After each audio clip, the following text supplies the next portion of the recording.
ओम गणेशाय नमः। आज हम माघ मास के 7वें अध्याय के बारे में सुनेंगे, जो कि इस प्रकार है, जिसमें अहिंसा ही परम धर्म है, इसके बारे में बताया गया है। तो आइए शुरू करते हैं। बोलो गणेश भगवान की जय। महर्षि वशिष्ठ जी ने कहा कि हे राजन, जिस समय देवदूत विकुंडल को आदर सहित स्वर्ग की ओर ले जा रहे थे, उसी समय विकुंडल ने देवदूत से प्रश्न किया कि हे देवदूत, मेरी शंका का समाधान करो। देवदूत ने अत्यंत आदर पूर्वक कहा कि बतलाइए महान आत्मा, क्या प्रश्न है। कुंडल ने कहा कि मेरी समझ में नहीं आता कि मेरे भाई को तो जी ने घोर नरक लोक में भेजा और मुझे स्वर्ग लोक क्यों। हम दोनों ने जीवन में अनेक दुष्ट कर्म और घोर पाप किए हैं। मैंने भी अनेक घोर पाप किए हैं तथा वास्तव में मैं भी अपने भाई के समान ही घोर पापी और घोर नरक के हकदार हूँ। देवदूत ने आदर सहित कहा कि हे पुण्यात्मा, इस तथ्य में कोई भी शंका नहीं है कि आपने अपने भाई के समान ही अनेक पाप कृत्य किए हैं, परंतु साधारण पुण्य से भी मनुष्य का मृत्यु पश्चात के कर्म फल परिवर्तित हो जाते हैं। ऐसा ही आपके साथ हुआ है तथा आप स्वर्ग को सम्मानित अतिथि हो गए हैं।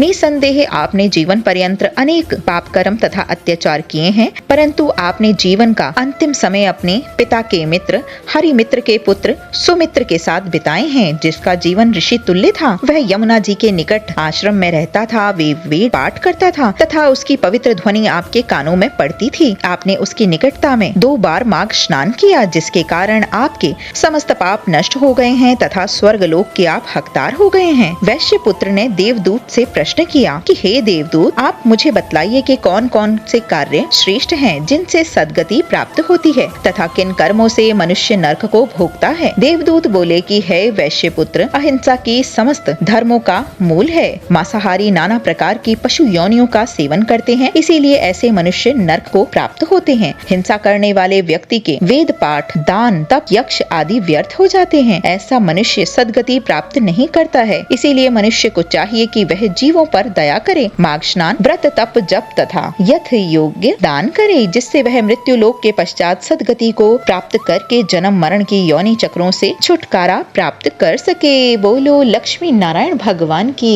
जय।